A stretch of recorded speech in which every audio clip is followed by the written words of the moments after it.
Howdy,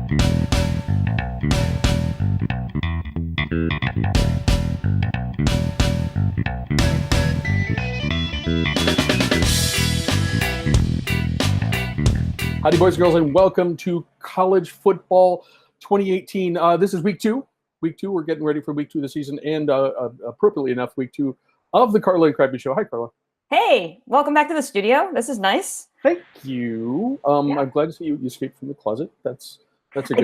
I did escape from the closet, and I'm back in my little closet of a studio. It's funny because this room is actually smaller than the room I recorded in last week, but it looks a heck of a lot. Okay, see, I did not know that. I was not aware of that. It looks a lot more inviting. It is. And we can have these, which is a nice thing too. Yes. For the first time this year, cheers. Cheers. Cheers. Yeah, it's nice we're not working around work hours and all of that fun stuff. We got a bunch of stuff. I love the first weekend. There were a number of good games. Some of them, they're contrived and assembled and all that stuff. But whatever, they were fun games to watch. I also liked that it goes the whole weekend. It just wrapped up the game last night. The last game of the weekend on that was Monday night. Monday night. Monday night. Yes. So you just kind of get you immersed in the whole weekend, and I know we have to share with the NFL for much of the rest of the season. Right. Kind of sucks, but whatever. We're going to start something new before we actually get to the games, and I'm going to actually let you kind of explain what Overreaction Monday is, because this is the thing that you used to do when you were an actual sports writer, and we thought it would fit well here. What exactly are we doing? So Overreaction Monday was something that we kind of used as a term in the pit when I worked at Yahoo, looking at fan site message boards, and which is something you have to have a stomach for. I do admit that, but fans jumping off the deep end after week one in particular. We would call it Overreaction Monday. How long would it take for a coach to be on the hot seat based on the fan base, ready to turn in their game jerseys? They're selling their season tickets, all that kind of stuff. So it's completely off the deep end. So normally we would do one big thing, but I think there was so much football this weekend. I thought it would be a little bit more fun to do an Overreaction Monday on a team that we actually really should, like, the overreaction is warranted at this point, and then one that it's actually an Overreaction Monday that the fan base is just going crazy and there's no need to panic yet. Okay, we like this idea, and I have one that's. I actually looked at the message boards at the conclusion. I did this on Sunday morning because I did not stay up for the entire game. But on Sunday morning, I went and looked at the reaction of Michigan fans to the loss at Notre Dame, and I bring that up, and I know we're going to keep beating on little Jimmy Harbaugh, but geez, if a fan base might want to be concerned at this point of the season after one week, I would say that's Michigan's. In this, what I saw that game, Shea Patterson wasn't awful, and I didn't expect him to be awful, but boy, if he's stuck in the pocket, if he isn't rolling out and throwing on the run, he looks really shaky and really uncomfortable. And the play where he kind of got tomahawked with and causing the fumble toward the end of the game. That's a good example. I mean, that's not exclusively his problems. Michigan's offensive line is not good. The other evidence you need of that is 58 yards rushing on 33 attempts for that game. And Notre Dame has a legitimately solid defense, so that's going to make a difference. I would expect a little more offense when Michigan plays Western Michigan this Saturday, but. I saw this on ESPN somewhere. Jimmy Harbaugh was not hired at Michigan to lose to Notre Dame, right? Right. Yep. He was not hired at Michigan to lose to Michigan State or to lose to Ohio State, and that's the only thing he's done consistently. I mentioned this a week ago, and I don't want to belabor this, but he's in a tough spot, and if he's in what is arguably the toughest conference division in the country, so I think he's got to show something, or there will be real trouble in Ann Arbor by the end of the year. And aside to this, and this is something that you wanted to mention, but yes, Notre Dame looked good. And boy, they've got to be in a comfortable spot because of where they were ranked just to begin with, and just because they're Notre Dame, right? Yeah, I know, and you know, you wondered which one of these two teams was slightly overranked, heading in, and we figured this game was going to sort that out. I'm scratching my head at Notre Dame going up 4 spots over a win against a Michigan team that looked at times. It might be the reverse overreaction Monday of, oh my gosh, Notre Dame beat Michigan. Let's put them in the top 10. We'll see how long that lasts. Yeah. And is it warranted? Maybe. A 4-position jump is quite large for the first week. Although I will say I went and looked, it wasn't the furthest jump in the top 25 this week. LSU, right? LSU went from 25 to 11. Talk about an overreaction Monday. Right now, that was an outstanding win from LSU. But that big of a jump, and this is a team that's playing arguably the most difficult schedule in the SEC this year. That one, and for that reason, that one will straighten itself out. If they don't deserve to be there, and they have Auburn in a couple weeks, so we'll find out pretty quick about that. Notre Dame, I don't know if they have a whole lot of opportunities. I mean, I think they have to play Virginia Tech. They finished the season at Southern Cal. Couple of tough road games. Ain't much else. Maybe is Stanford at home? Maybe. But Notre Dame is in a really, really comfy position at this point, and I like you. I'm not sure they deserve to be there. Real quick, the one team that if a fan base that deserves to be happy. I mentioned these guys when we talked about this game last year as sort of being like my first man out or one of 2 first teams out of my Final Four, which, as we know, has already crumbled thanks to Auburn beating Washington. But the Auburn Tigers fans, again, not an easy thing, but that defense is spectacular. Yeah. At least it looked it on Saturday. Not an easy road. But they're in a position, and I think they're in a unique position, being in the same the division as Alabama and playing that game every year. They kind of control their own destiny, right? The strength of schedule is enough. They have LSU in a couple weeks. If they get through, they have Georgia on the road. That's a crossover game for them, and not an easy one certainly. And then they finish at Alabama. But with that defense, if they could find a little more consistent scoring, and I imagine they will, because that's a really good Washington defense that they faced on Saturday. Right. They're in an interesting spot. And if they get through the season, there is no question they could get through the season with 1 loss. And I still think there's really not much of a question about whether or not they would make the Final Four. Yeah. No, I agree. They looked really, really good. And I would even say that this was kind of the first time that I actually saw Malzahn's hurry up actually work in a way. And, he's been trying to do this for years, and it just always, something would go wrong. There'd be, a procedural penalty or just something really silly that would slow them down and prevent them from going tempo. Yeah. My gosh, they came out flying on Saturday. That first series was insane. They got the Huskies to go 3 and out, and then all of a sudden they were right down the field, and it was like, whoa, okay, welcome to college football. It was really quick. So I agree. I think Auburn definitely has they control their destiny. You're right. That's a great spot to be in. So my turn. Your thoughts on Overreaction? Not quite Monday, but Tuesday, and people will be listening to on Friday. On Thursday and Friday, something like that. Okay, so if I'm a fan base and that went off the deep end, and you actually rightfully should have gone off the deep end, I'm sorry, Florida State. But that's a real head scratcher. That one.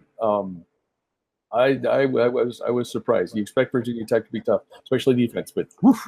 Yeah, they just looked, and you got DeAndre Francois back, and we know he's a good quarterback because we saw him be a good quarterback before he went out for injury last year. But my gosh, that team they did not look prepared at all for any of that game. The offense was completely out of sync. Now, yes, I realize it was Willie Taggart's first game, but you have to wonder if the learning curve is a little like, is there an issue with the way that Willie's trying to implement this new offensive scheme?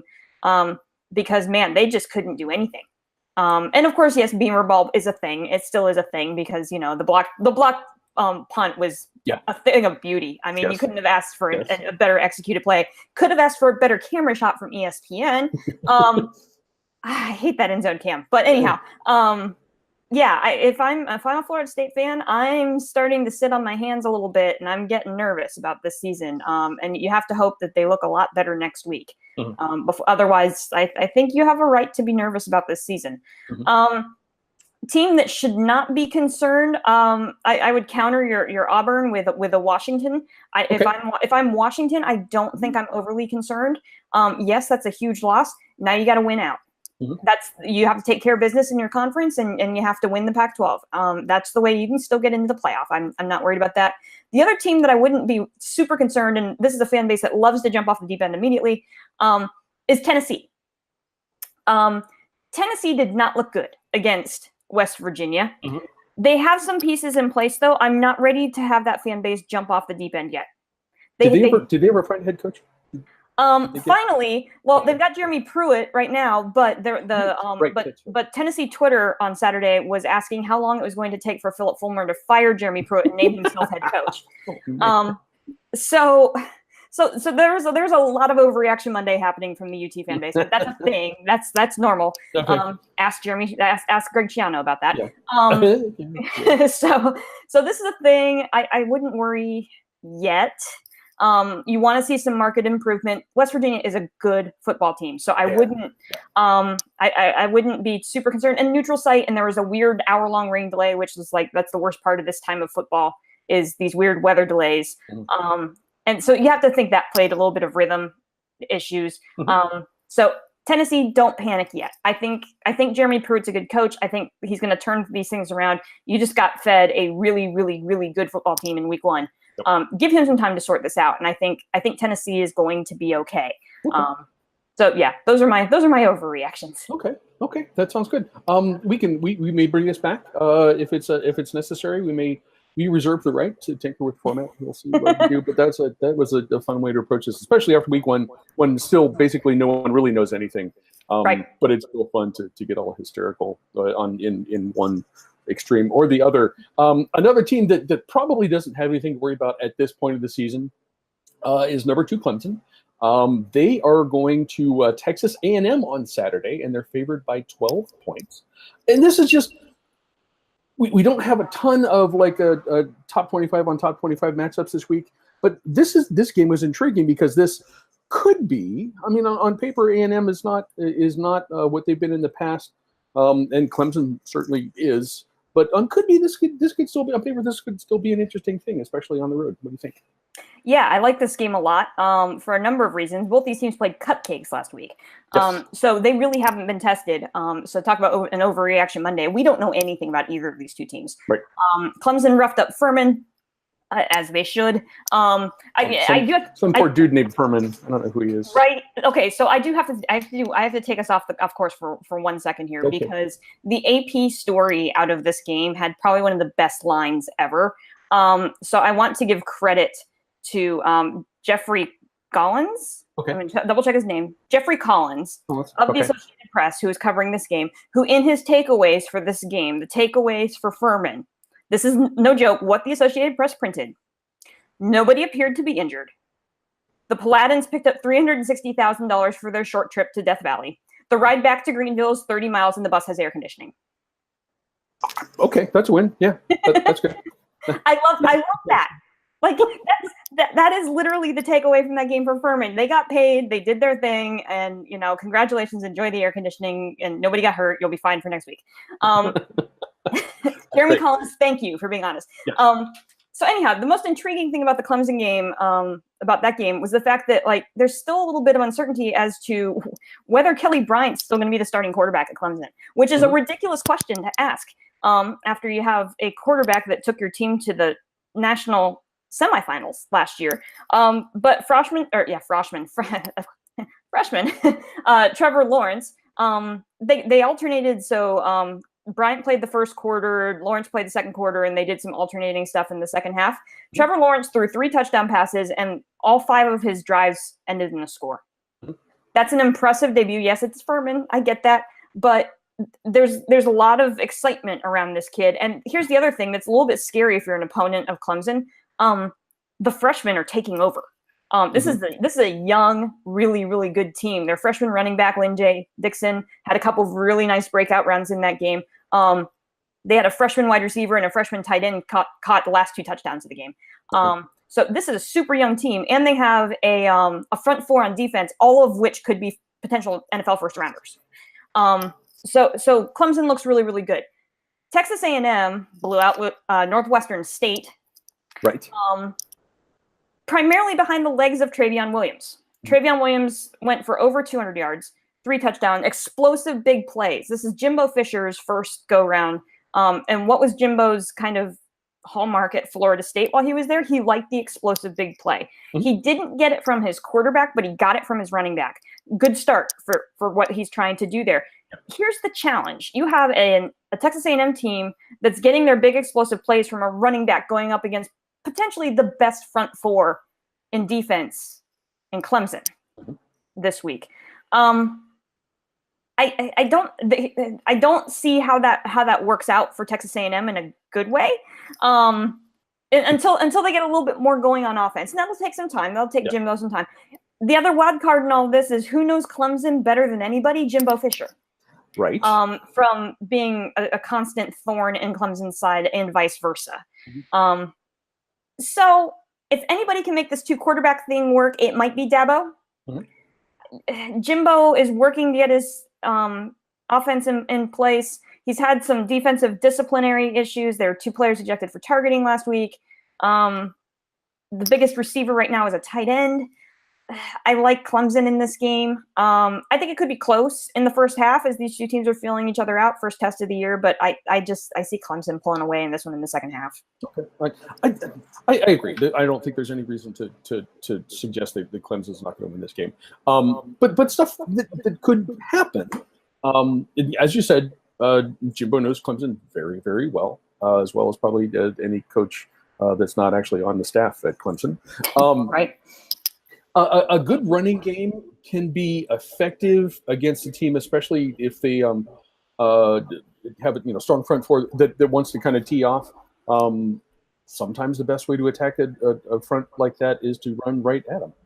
And actually, an offense that features a tight end is also not a bad way to keep that stuff off balance. Those are quick passes. That's a good point.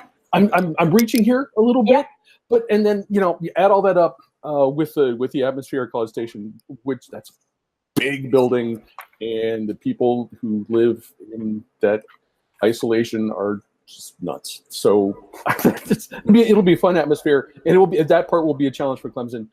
Again, I think this has a potential to be a fun game, at least through the half, maybe even the second half. Don't see Clemson doing anything but winning at the end. But still, I think worth checking out. The one kind of marquee game we have on the schedule for this weekend is number 17 USC at number 10 Stanford. Stanford is favored by 4.5. Tree or Trojans? What do you think? I don't know. Okay. So here's the thing. Everybody's figured out that Bryce Love is a pretty darn good running back, including San Diego State last week, who held Bryce Love to a ridiculously low amount of yardage. And so Stanford ended up having to rely on the arm of KJ Costello, which worked. It didn't turn out too bad for him. No, he did just fine. The big question there is, will that same strategy work against USC? I don't know. USC's got a much better defense than San Diego State does. So that's a big question heading into this. USC is starting a freshman quarterback for the first time since. No, there was. It's like the second time they've done that. I think it's the second time they've done that, and yeah, gosh, that's a total brain lapse on my part. Because I should know who Sam Darnold, maybe. Maybe. So first time they've started a freshman quarterback in a long time.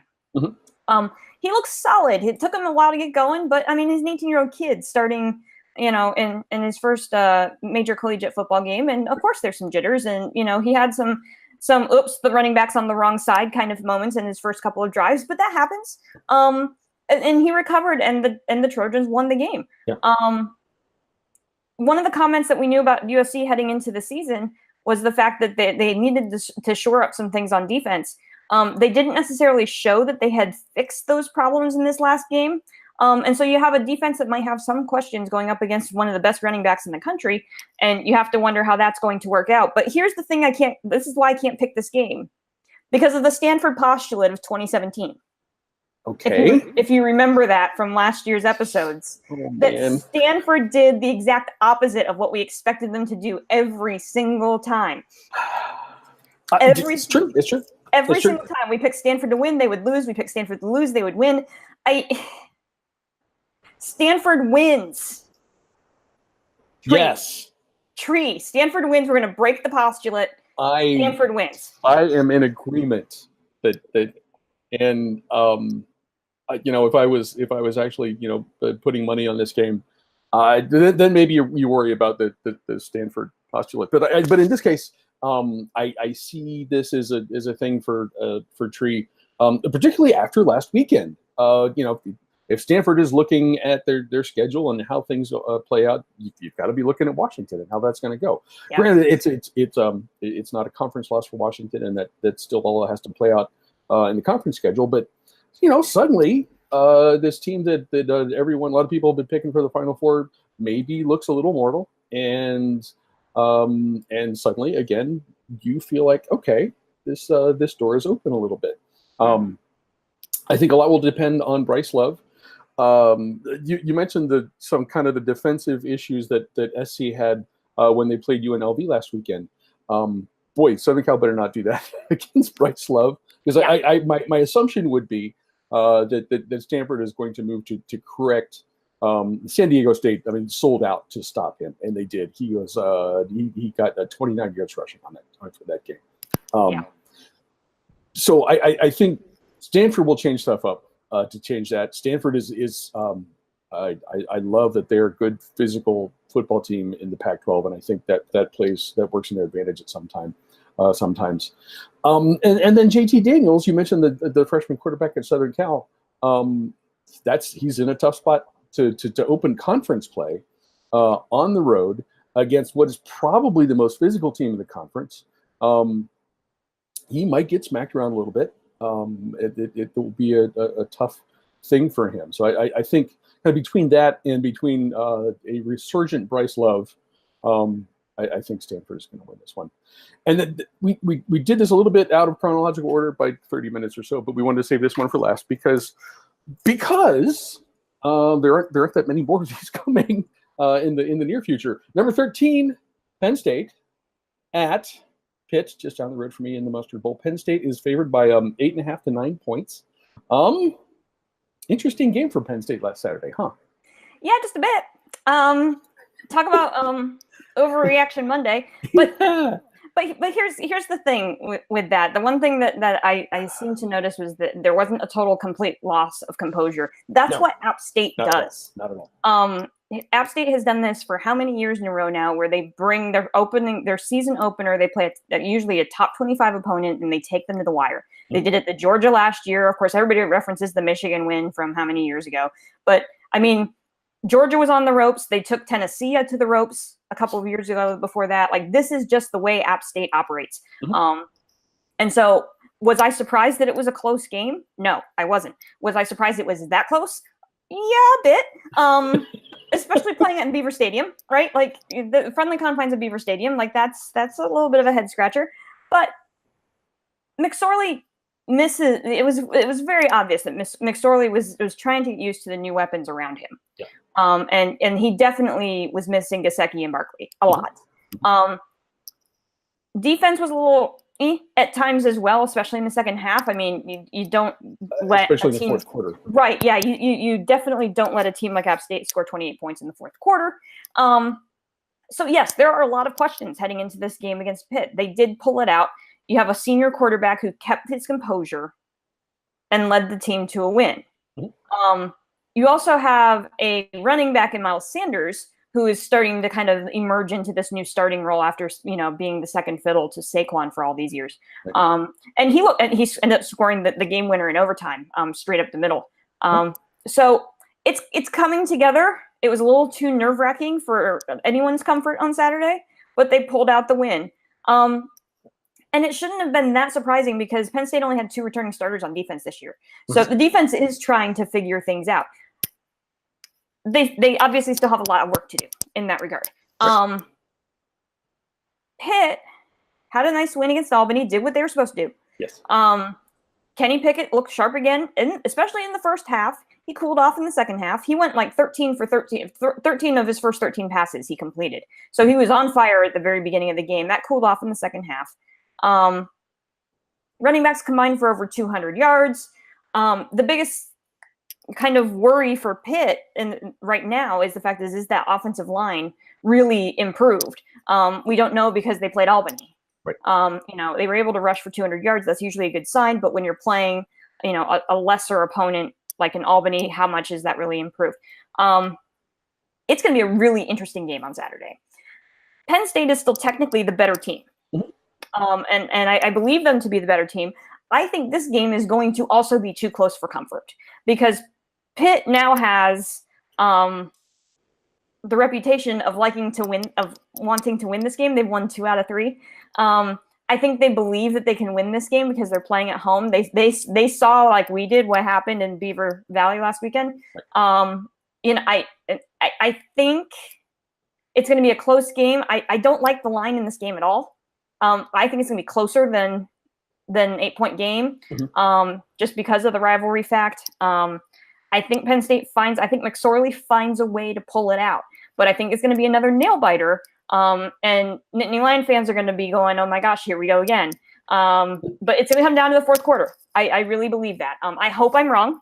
I hope that it's, that we're breathing easy in the fourth quarter and we're pulling in second stringers, but I really don't believe that to be the case. I think this is going to be a nail biter. Penn State pulls it out, but it's going to be a really close game. Okay. Can we call this like a pre-overreaction Monday? Can we call it that? Or are we pre-overreactioning for this one? A little, maybe. I know it's worth. Trust me. When you get to rivalry games, that is a all bets are off. Yeah, exactly. I don't. When you look, other than how the game played out, it's not. Saturday's game against App State was not a bad game. You mentioned the defense, and that's clearly a thing. Some of that's inexperience. It's tempting to look at the offense and say, well, Saquon Barkley's gone, Gesicki's gone, but the rushing game, you're still over 200 yards rushing. Right. McSorley threw for 230 and a touchdown and no picks. It was not a bad game. Just that it got so tight in the fourth quarter and had to go to overtime is a little eye-opening. But the difference in that game, I think, is the difference in this game as well. And I don't know that Pitt has the equivalent of a McSorley on the roster. He has proven over and over and over that he is comfortable in those situations. That the team clearly trusts him to guide them through some whether it's comebacks, whether it's stuff that they have to squeak out in overtime against Appalachian State, or whether it's a road game in the Mustard Bowl. I think some of it is we all know what Appalachian State does, and certainly. We're aware of that tendency, especially in the first week of the season. But it's a natural thing. You look at that. You look at the school, and they were 1AA a decade ago, and you think, okay, this isn't going to be that hard. So you're overestimating a little bit. I don't think that's going to be the case for Penn State this weekend. And I think the difference in the leadership of a guy like McSorley will